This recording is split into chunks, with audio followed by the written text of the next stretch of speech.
Hello chess enthusiasts, my name is Micha and welcome to my chess channel. Today I'm taking you back to the romantic era of chess, a time when bold sacrifices, dazzling tactics and brilliant mating attacks were the heart and soul of the game. We're diving into a clash between Viktor Knorre and the legendary Mikhail Chigorin way back in 1874.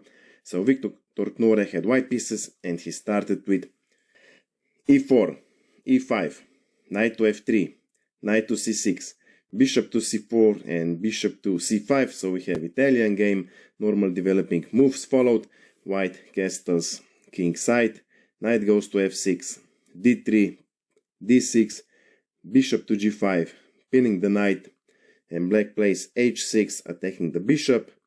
So white plays bishop goes back to h4, still keeping the pin, and now black plays g5, totally unpinning the knight.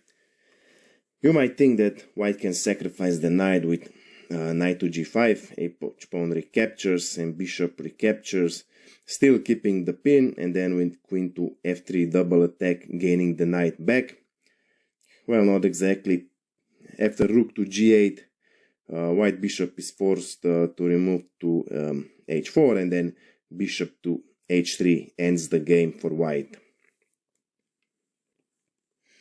So in the game, bishop goes back to g3, and now black plays h5. A very daring move, preparing h4, trapping the bishop.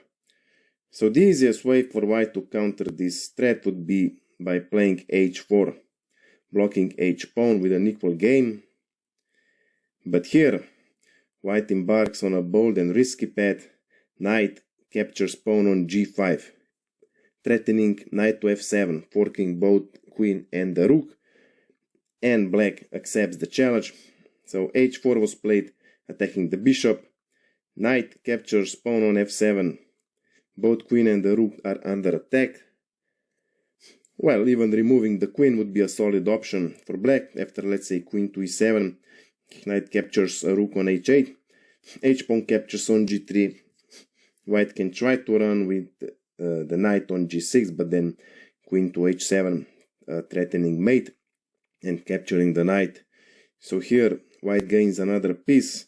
With two pieces for a rook and a strong attack, black is much better here.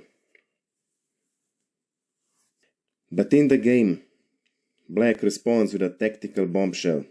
H-pawn captures on g3, leaving the queen to be taken. So knight captures the queen, and now bishop goes to g4, attacking the queen. White removes the queen to d2. Knight goes to d4. Black is mobilizing all his forces for a full-scale attack. Well, white is apparently not sensing any danger, otherwise he would consider returning the queen. The correct continuation in this position is h3.